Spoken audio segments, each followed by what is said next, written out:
When a man rises to fast, the world either crowns him or destroys him. This is the story of Napoleon Bonaparte's glory and his fall. Welcome back to Legends of Time. It's 1799. France is a nation on its knees, chaos in the streets, corruption riddling the government. From the sands of Egypt, a figure returns, hailed as a hero by the people, Napoleon Bonaparte. He doesn't seize power with brute force, with swords and bloodshed. Instead, he uses the sharpest weapon in his arsenal, his mind. And in a single, decisive night, France belongs to him. He is now the first consul, but for a man like Napoleon, titles are mere stepping stones. He craves something far greater, immortality.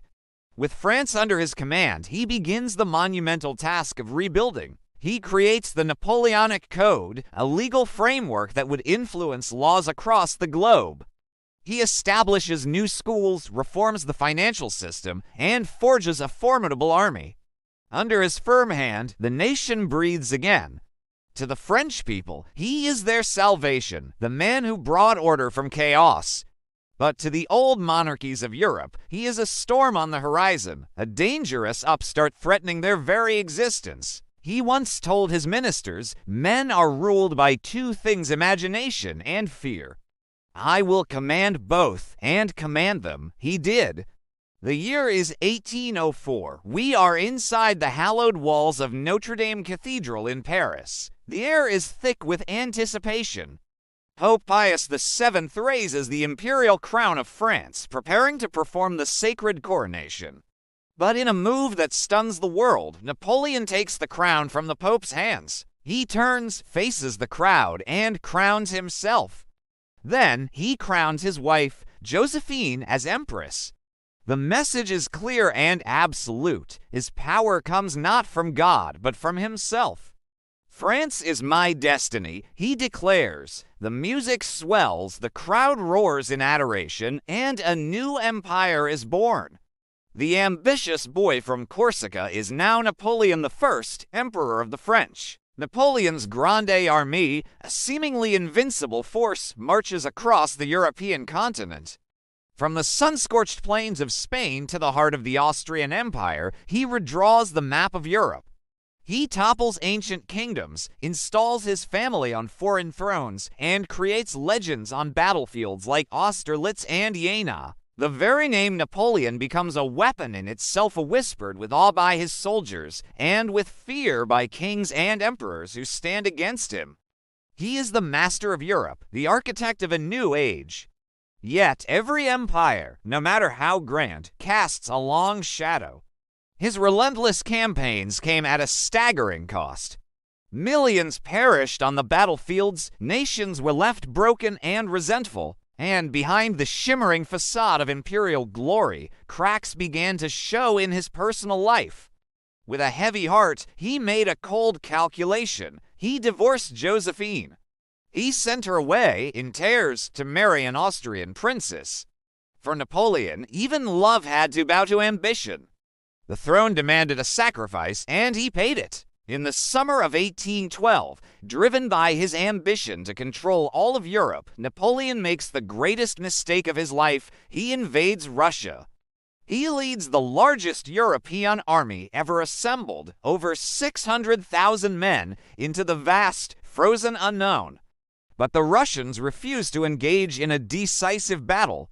They retreat, burning their own cities and countryside, leaving nothing for the invaders. The brutal Russian winter arrives, a foe more merciless than any army. The cold is relentless, starvation and disease rampant. The Grande Armée is decimated. Of the massive force that marched into Russia, only a fraction limps back. The emperor, who had seemed invincible, returns as a ghost of his own power. The disaster in Russia signals the beginning of the end.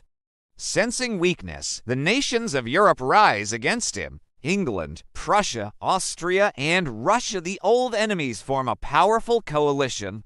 At the monumental Battle of Leipzig in 1813, also known as the Battle of the Nations, Napoleon's beleaguered armies are decisively defeated. The Allies close in on Paris. By 1814, the man who once held a continent in his grasp is forced to abdicate. They exile him to the tiny island of Elba, off the coast of Italy, from an emperor's throne to an island prison. The world breathed a sigh of relief, thinking his extraordinary story was finally over. They were wrong. Less than a year later, in a daring escape, Napoleon slips away from Elba. He lands in France with only a handful of loyal men. The new king sends soldiers to arrest him. Near Grenoble, Napoleon walks forward, alone, to face the royal troops. He opens his coat and speaks the now famous words, "Soldiers of the Fifth, I am your emperor. If there is any man among you who would shoot his emperor, here I am." A tense silence hangs in the air. Then the soldiers cry "Vive l'Empereur" and lower their weapons. They kneel. France is his again, without a single shot fired. This triumphant return is known as the 100 Days, but fate does not forgive twice. The Allies, terrified by his return, mobilize against him once more. On June 18, 1815, on a rain-soaked field in modern-day Belgium, his final gamble plays out at the Battle of Waterloo. Cannons thunder, armies clash, and by the end of the day, destiny turns its back on him for good. Napoleon is defeated. This time, there would be no leniency. He is exiled once more to the remote, wind-swept island of St. Helena in the middle of the Atlantic Ocean, thousands of miles from anywhere. There, far from the world he once ruled, he spends his last 6 years as a captive. He dictates his memoirs, reflecting on his incredible life on power, on glory, and on his failures. He crafted his own legend, ensuring that history would remember him not just as a defeated general, but as a misunderstood genius. "I have loved power too much," he confessed, "and glory is all that remains." In 1821, at the age of 51, Napoleon Bonaparte took his final breath. The man who conquered Europe was finally conquered by time, but his legend never died. His name still echoes through the corridors of history, a symbol of unparalleled genius, relentless ambition, and the profound dangers of unchecked power. His legal code, his military strategies, and his impact on the modern world are still studied today. So, we ask you, was Napoleon a hero who modernized Europe, or a tyrant whose ambition cost millions of lives? Let us know your thoughts in the comments below. And if you enjoyed this journey through history, please like this video, subscribe to our channel, and join us next time on Legends of Time, where history never dies.